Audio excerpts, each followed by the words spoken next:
Baik, salam sehat untuk semuanya. Kembali lagi bertemu dengan pada pertemuan 9. Kali ini kita akan melanjutkan pertemuan kita. Nah, pada pertemuan sebelumnya kita telah melakukan praktek if bagian number. Jika paketnya si D5 1, kalau dia sama dengan 1, harganya 35.000. Kalau si paketnya bukan 1, harganya 50.000. Dari home number format ganti menjadi RP Indonesia. Pilih yang accounting.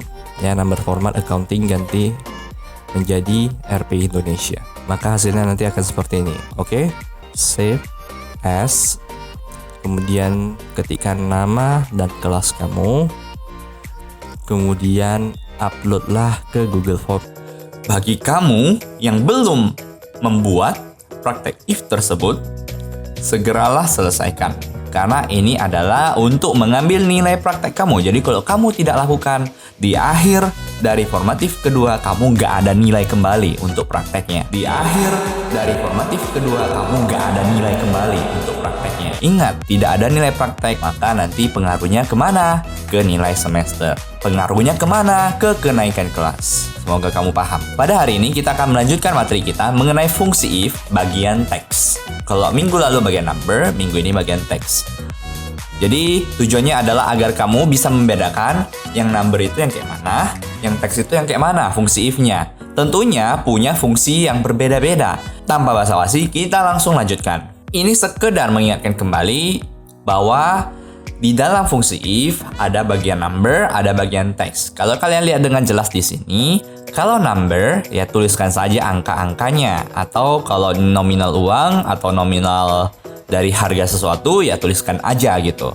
Jadi kita hanya menuliskan angkanya, itulah number ya. Kalau teks selalu ada apa ini? Tanda baca apa ini? Coba, tanda baca apa? Tanda baca petik 2. Good job. Iya betul. Jadi ini tanda baca petik 2. Selalu di mana? Selalu di pembukaan dan penutupannya. Selalu di pembukaan dan penutupannya, ya. Jadi tanda baca petik 2 ya bisa digunakan untuk perbandingan, baik itu logikanya ataupun perbandingan benarnya ataupun perbandingan salahnya. Jadi ketiganya bisa teks semua. Ya. Tentunya harus ada tanda baca petik 2. Ingat, petik 2 buka, petik 2 tutup. Itu untuk teks. Petik 2 buka, petik 2 tutup. Itu untuk teks.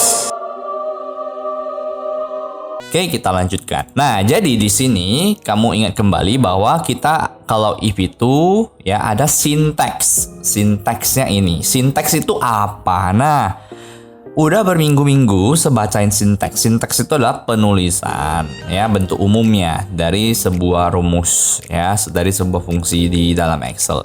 Jadi ada if, logikanya apa? Kalau logikanya beneran terjadi, perbandingan benarnya apa? Kalau logikanya salah, kalau salah dia keluar apa?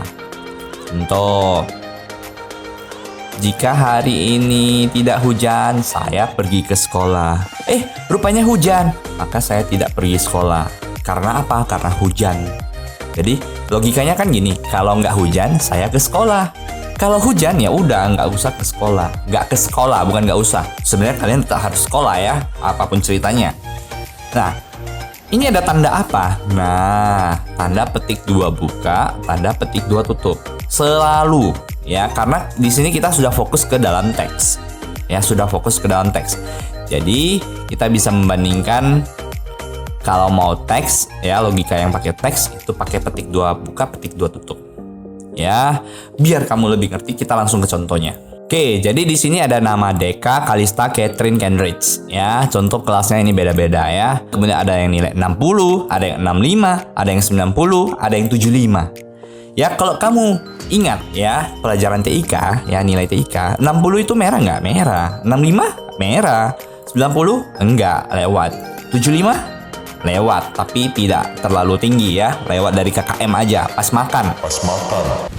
Emotional damage. Okay. Nah, predikatnya C ya karena di bawah KKM. Yang ini B. Kalau C itu apa sih? Nah, C cukup. Kalau B biasa baik. Ya, ini nggak usah diketik ya, ini hanya sekedar info aja. C cukup, B baik. Nah, jadi kalau kita mau menggunakan fungsi if di sini, contoh keterangan. Saya mau buat kalau C itu cukup, kalau B dia keluar baik. Caranya kayak mana? Masa kita ketik satu cukup. Kalau gini capek dong. Kalau tiba-tiba ada 100 nama muncul. Bayangin kalau ngajar 10 kelas.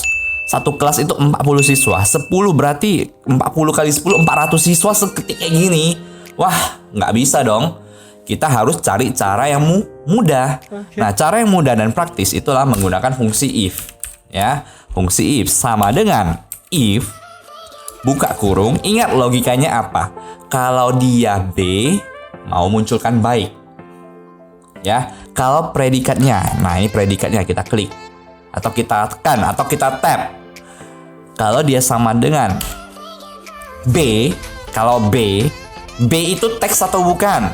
B itu teks. Jadi kalau dia sama dengan B, ya, punya se pakai titik koma, maka muncul baik. Oke, gini ya, baik ya. So pakai huruf besar semua. Kalau dia bukan B, kalau sesuai logika muncul baik. Kalau tidak sesuai logika, apa yang muncul? Selain B ada apa? Selain B ada apa? Ada C. C itu apa? Cukup. Tutup kurung. Kalau di enter kayak gini error. Kenapa? Karena tidak ada. Jangan apa ya Allah. Tidak ada petik duanya. Jadi harus pakai petik dua. Ini dia, kita petik dua ya. Cukup, petik dua buka, petik dua tutup. Ya, baiknya petik dua buka, petik dua tutup. Oke, enter lagi. Tuh, gua kata apa? Jangan budek. Nope. Error, belum, nggak bisa. Apa sih? Caranya kayak mana? Nah, di sini ada B. B itu teks atau bukan? Teks. Maka dari itu harus pakai petik dua juga untuk buka dan petik dua juga untuk tutup. Nah, jadi kita perhatikan. Tadi kan kita udah bahas di awal bahwa teks itu kalau if yang mau pakai teks itu harus ada petik duanya. Baik untuk logikanya. Ingat logika bukan semua di petik dua ya, tapi dia mau apa? Apa dulu? Kalau dia B ya, B itu kan teks. Terus outputnya kalau benar harus dipetik dua karena teks. Outputnya kalau salah harus dipetik dua karena teks. Ingat, petik dua ini krusial. Kalau kamu sampai nggak petik dua, nggak muncul nanti kayak tadi. Nah, ini udah pasti muncul, sejamin. Enter, cukup. Muncul cukup. Nah, kalau ini ada 400 data BC, saya nggak usah ketik, nggak usah capek-capek. Setinggal select fill ke bawah, muncullah semua, ya kan? Jadi cukup, baik-baik, nggak usah lagi kita ketik satu-satu, capek satu-satu. Apalagi kalau 400 siswa, ya belum lagi kalau sengajar semua kelas, wah, sebisa ketik sampai kepala pun keluar, ya. Jadi nggak mungkin kayak gitu. Jadi kita harus pakai cara yang mudah, simple, dan efisien. Oke, sampai di sini semoga kamu sudah mengerti ya contohnya ya. Oke, semoga kamu udah ngerti sama contoh tadi ya. Jadi kamu udah mengerti bagaimana membuat if yang hasil outputnya itu berupa teks ataupun logikanya ada teksnya. Ya, hari ini kita akan mengerjakan tugas. Ya, tugas ini kamu kerjakan di latihan. Gambar gak usah digambar. Tuliskan saya soal dan jawabannya. Hanya 2 soal. Tidak ada istilah minggu depan baru kumpul. Hari ini juga kamu kerjain. Gak siap hari ini, besok paling lambat. Hari ini juga kamu kerjain. Gak siap hari ini, besok paling lambat. Emotional damage. Jika output yang ingin dihasilkan adalah dalam bentuk teks, baca ini nomor 1, dalam bentuk teks, maka tanda baca yang harus digunakan. Jadi saya bilang, nah, kalau teks harus pakai tanda baca apa? Tuh, kamu tulis tanda bacanya apa. Nah, yang kedua, perhatikan rumus di atas. Ini kan ada gambar ya, kamu perhatikan. Nggak usah digambar, perhatikan aja. Ya, rumusnya katanya, berarti perhatikan ini. Lengkapilah dan tuliskan kembali rumus di atas dengan benar. Nah, ini belum lengkap. Tadi saya udah jelaskan. Yang lengkap itu yang kayak mana? Kalau ini kamu enter masih error, keluarnya entah apa-apa. Ya. Maka kamu lengkapi rumusnya, kamu tuliskan jawabannya. Setelah itu kumpulkan. Oke, kumpulkannya kayak mana? Kerjakan di buku latihan, foto dan upload ke Google Form. Simple ya. Jadi tidak ada yang susah, tugasnya tidak susah ya. Bisa langsung dapat jawabannya dari video kalau kamu lihat video. Oke, kita akan jumpa di video berikutnya mengenai praktek fungsi if dengan output text. Bye.